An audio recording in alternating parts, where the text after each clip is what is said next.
Not federal. That list of what a para legally cannot do, somebody else's paperwork. 47 words. One sentence in the regulations decides whether the work your para did last Tuesday was a service the school owed that child or a favor nobody has to repeat. File that away. It isn't the sentence you think.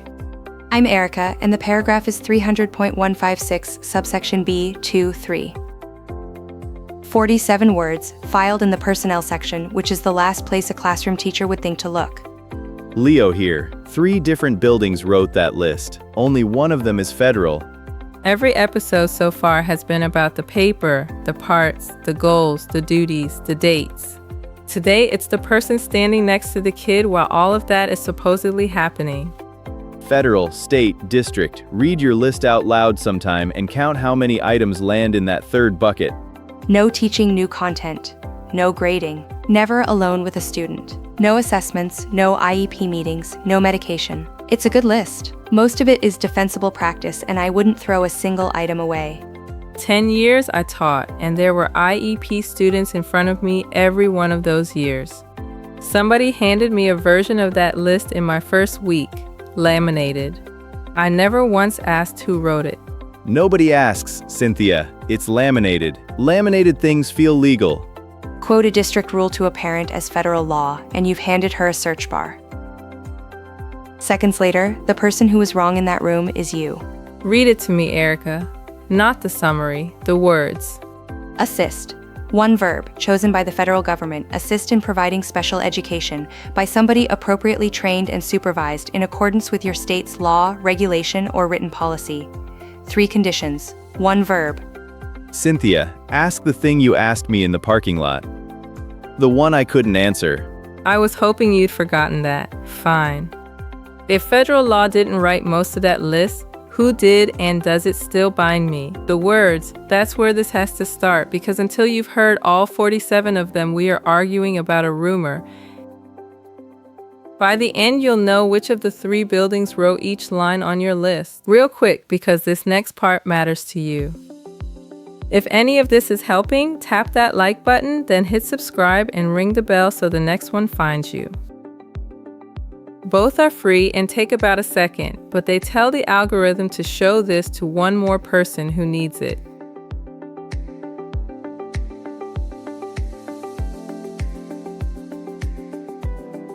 We pulled in Professor Havel for this one. Professor, how much of federal special education law is actually about paraprofessionals? One section, 300.156, personnel qualifications. In the regulatory text of the whole part, the word paraprofessional shows up in that one place, and the regulation's own index has a single entry pointing there.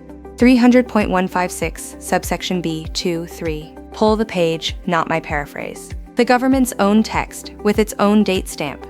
Fine, read it. All of it. Allow paraprofessionals and assistants who are appropriately trained and supervised in accordance with state law, regulation, or written policy in meeting the requirements of this part to be used to assist in the provision of special education and related services under this part to children with disabilities. 47 words. I counted them twice because I didn't believe it either. Now look at the shape of that sentence. It opens on the word allow. It hangs 3 conditions off it: appropriately trained, supervised, and in accordance with state law, regulation, or written policy. And then it names one single thing the para may do: assist. Not teach, not deliver. Assist.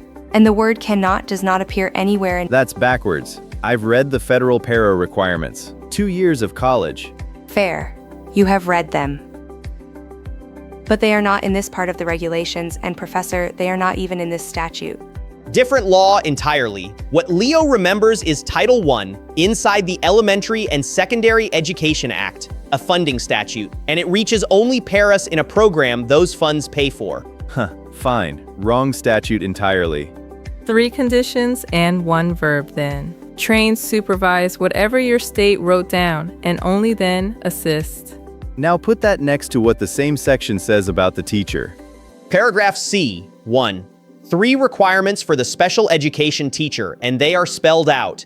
Full state certification, not waived on an emergency, temporary, or provisional basis, and at least a bachelor's degree. 3 named requirements for the teacher, 3 conditions, and 1 verb for the para.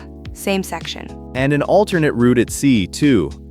So it isn't even 3 flat. Professor, who decides what appropriately trained means. Your state. Paragraph A puts the duty to establish those qualifications on the state educational agency, and paragraph B1 ties them to whatever certification your state already recognizes. Careful. If my state is silent, the condition falls away. Silent how? No certification rule at all, or a rule that never mentions training? Those are 2 different answers. No rule at all. Then the condition stays on the sentence and nobody has filled it in. Trained and supervised are federal words. What trained actually means is Your state's problem, and where your state was vague, yours. Honest answer, and the one nobody wants. The floor is real. I mean, real and thin. It gives you the shape of the rule, then refuses to fill it in. Thin. That's the word I've been missing for 10 years, which means the fights I lost were never about the federal rule at all. And assist is still a limit. It isn't nothing. Erica, say what it isn't. It isn't teaching the lesson alone all year while the certified teacher works down the hall. Nobody in good faith reads it that way. Covered. One item on that list really is federal, by the way. One that I can find. Wait until you hear which, guess first. Nobody wrote it federally. Nobody wrote it in my state. Where exactly did no grading come from?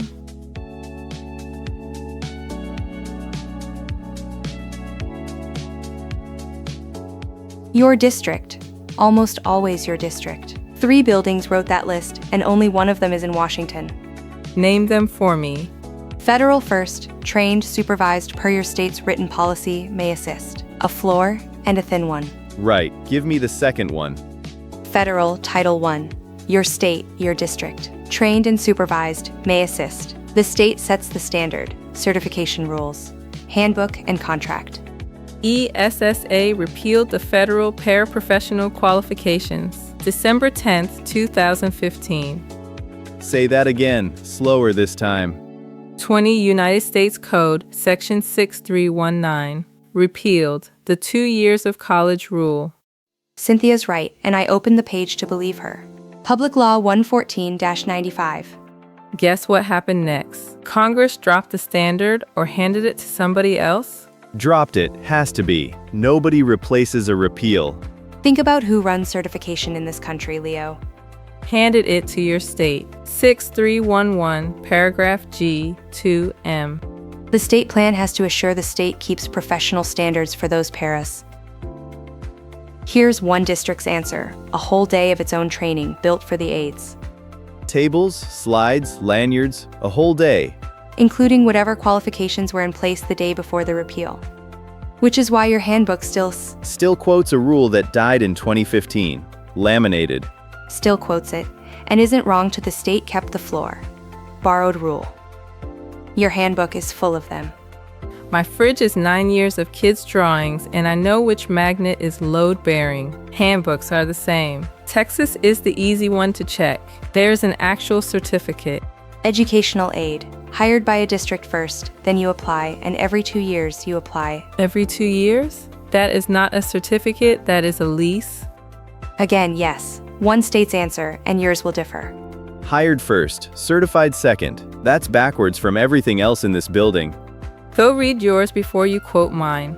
I see where this is going. Which of the 3 layers can actually cost me something? Your district. Grading, subbing, never alone with a student, handbook, and negotiated agreement. Those have teeth. A district is allowed to say because we say so, Erica. That's a real answer.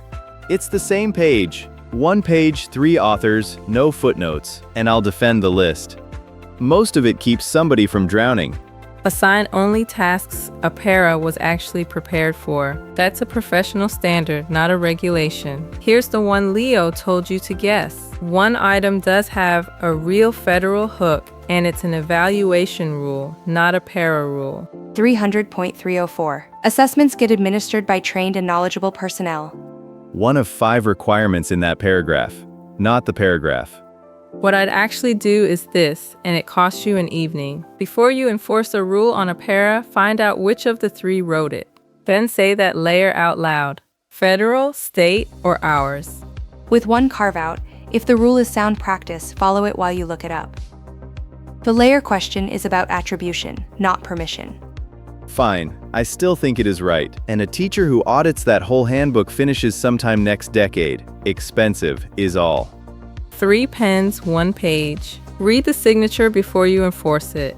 Signature first, every single time.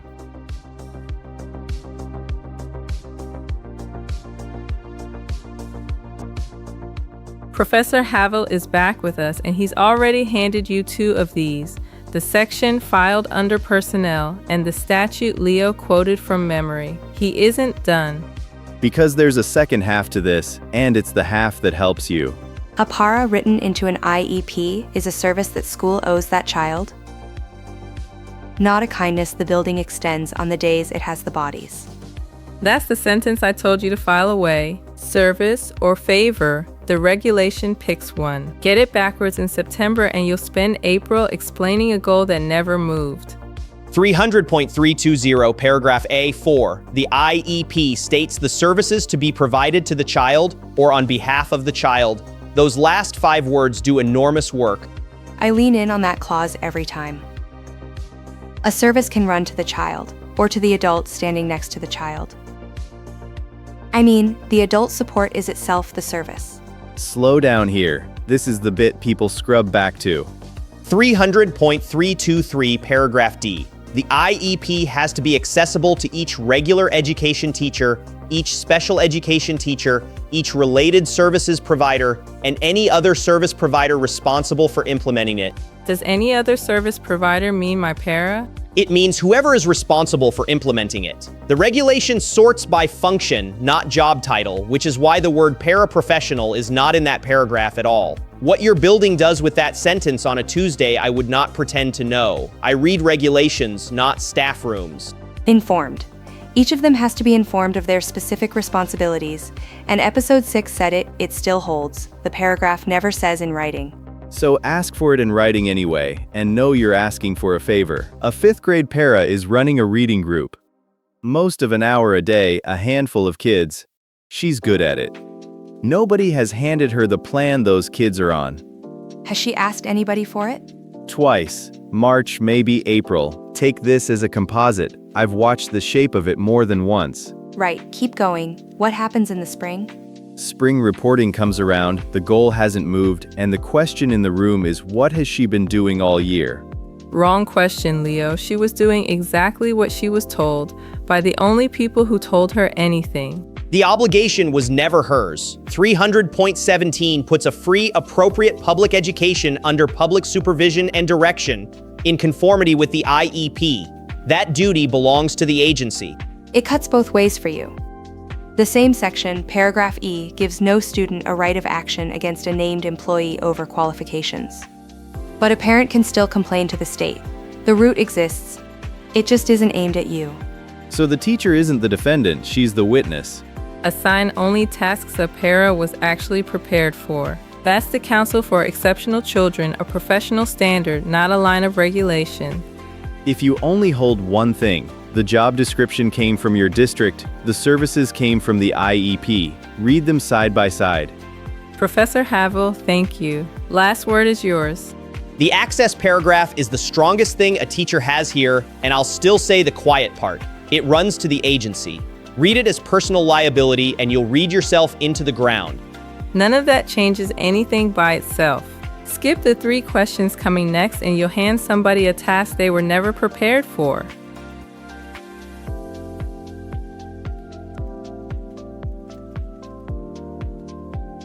Three questions, whole homework, and I'm saying them before anybody talks me out of it. Go on then, all 3. Train for this task, supervised by who, and what your state actually wrote down. Trained for this task, supervised by a named person, inside whatever your state wrote down. Those are the 3 conditions the federal sentence already put on it. Leo turned them into questions. Trained by who, though? Does a district in service count? Sure. An hour in August, sign the sheet, you're trained. That's what I always assumed too, honestly. Almost. The federal words are appropriately trained, and appropriately is doing real work there. The regulation never defines it, that's our reading, not a line of text, and here's the ruling anyway. Trained attaches to the task, not the calendar. An August hour on de-escalation is not training for a phonics group. And if you cannot name the person supervising the instruction, then nobody is, and that condition simply is not met. I write a name down then. Write the name down. And then ask for the duty list, which brings us to Stop. The duty list is mine. This is the one I use. Ask your district for the para's duty list in writing, then read it next to the IEP, 2 documents, 1 table. Where they disagree, somebody made a decision and never wrote it. Down, and it is almost never the para who made it. Never is. Which is exactly why you read them together. take the floor then, Leo, because that one is right. But do it before you need it, or you'll be doing it angry. I do everything before I need it.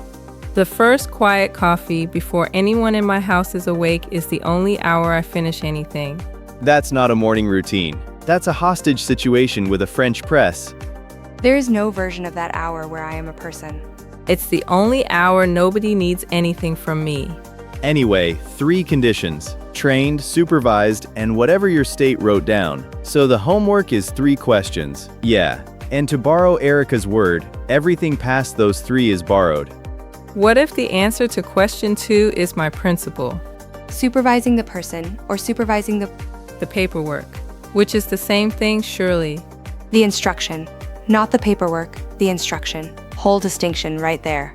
The instruction. Okay, then it's me. It's you, and it was always going to be you. Your principal supervises the employee. Whoever plans the instruction supervises the instruction. If you didn't plan it, nobody did. That's the professional standard, by the way, not the regulation. Right, what that feels like on a Tuesday is Cynthia's lane. I'd get it wrong. It feels like one more thing on a day that, no. Start with the number, 4 minutes. Hand her the goal, name the skill, say what you want to see by Friday. That's one clean step, and it's the difference between a service and a favor. 2 sentences carry the rest. The personnel section is the permission, 3 conditions, 1 verb. The access paragraph reaches every provider responsible for that plan. So everything else on that page has somebody's signature. Go find out whose. Remember the verb, not the list. A para is not a shorter teacher. She's a second pair of hands the law will let you use on 3 conditions, doing work somebody qualified already planned, and that last part is sound practice, not a line of regulation. Send this to anyone who works beside a para who has never been shown the plan she's delivering. If this changed one sentence in how you'll talk to the person standing next to your students, hit like and subscribe. Here's the one I can't answer for you.